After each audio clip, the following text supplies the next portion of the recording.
안녕하세요. 펀드메딕입니다. 올해처럼 이렇게 시장 금리가 많이 올랐고 향후에 좀 하향 안정화될 것 같은 느낌이 드는 시점이 채권 투자하기에 참 좋은 시절이라고 볼 수 있습니다. 그런데 이 채권 투자가 좀 어렵게 느껴지시는 분들이라면 월세가 나오는 오피스텔과 같은 수익형 부동산 투자 방식과 쉽게 좀 비교해서 설명해 드릴 테니까 오늘 좀 도움이 되셨으면 좋겠고, 다만 이제 향후에 망할 수 있는 회사의 채권에 투자하는 것은 절대 금지해야 된다. 이것도 꼭 기억해 주시면 좋을 것 같아요.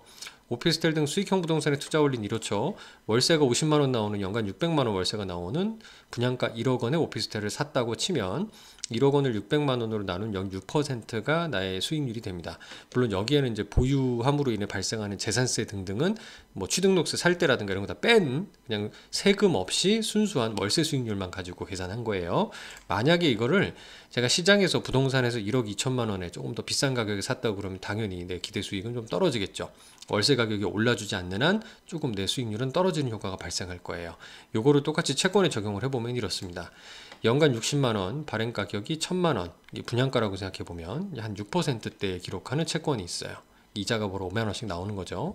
요 채권을 제가 시장에서 1200만원, 조금 더 비싸게 산 거죠. 그럼 얘도 똑같이 수익률이 5%로 떨어지게 됩니다.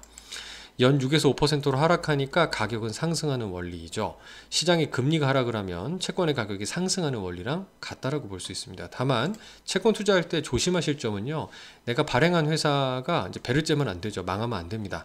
이 행정안전부 뭐 기사 뭐 등등 이런 건 보십시오. 좀 흉흉합니다. 뭐 작년 말 새마을금고 건설업 등등이 부동산 기업에 시행한 대출 잔액이 꽤 크죠. 수십조 단위인데 연체율도 20년 말에서 21년 말, 22년 말에 이어서 올해 1월 말 급격히 올라서는 걸 볼 수 있습니다. 이런 것들은 금리가 고공행진을 할 때 꼭 이렇게 부도나는 넘어지는 기업들이 생기기 마련이기 때문에 이럴 때일수록 특정한 기업에 내가 좀 더 이자를 많이 준다고 그래서 직접 한 종목에 집중해서 몰빵하는 투자하시면 절대 안 될 것 같고요. 혹시 모르니까 가급적 이런 채권들이 분산되어 있는 채권형 펀드나 ETF를 선택해서 투자하시는 것이 안전한 선택이라는 걸 꼭 기억해 주시면 좋겠고요. 제가 추천드리는 건 올해 우리자산운용에서 운영하는 단기채권이라는 펀드가 있습니다. 무리하게 긴 듀레이션에 배팅하는 거는 좀 지양하면서도 정기예금 대비 플러스 알파를 좀 안전하게 추구할 수 있는 상품이라 생각이 돼서 추천을 드리고 있고, 펀드 규모도 4천억이 넘고요. 만기 수익률 한 4.5%대. 지금 이거보다 좀 떨어졌을 건데요. 듀레이션 한 0.8, 1년이 안 됩니다. 신용등급도 회사채 A0 이상이니까 저축은행 중에서 가장 높은 신용등급을 가진 게 A0니까 이거보다 높은 좀 우량한 채권으로 구성되어 있다고 보시면 될 것 같아요. 베스트 시나리오는 향후 1년 동안 대략 한 1%포인트 정도 금리가 여기서 하락한다고 가정을 해볼게요. 그러면 한 지금 현재 만기 수익률 4.5에다가 듀레이션 곱하기 금리 변동폭이 가격 변동이라고 생각을 해볼 수 있으니까 대략 0.78 정도가 플러스, 펀드의 보수인 0.2 정도를 빼면 대략 한 5% 정도의 기대 수익을 생각을 해볼 수 있고, 반면에 1%포인트 상승한다고 가정을 해보더라도 거꾸로 빼는 듀레이션의 금리 변동폭만큼 빼더라도요, 한 3.5 정도니까 지금 4월 현재 고시되어 있는 시중에 뭐 저축은행을 뺀 아마 시중은행 정기예금 정도 금리의 높은 수준, 가장 높은 수준이 이 정도이지 않을까 생각이 드네요.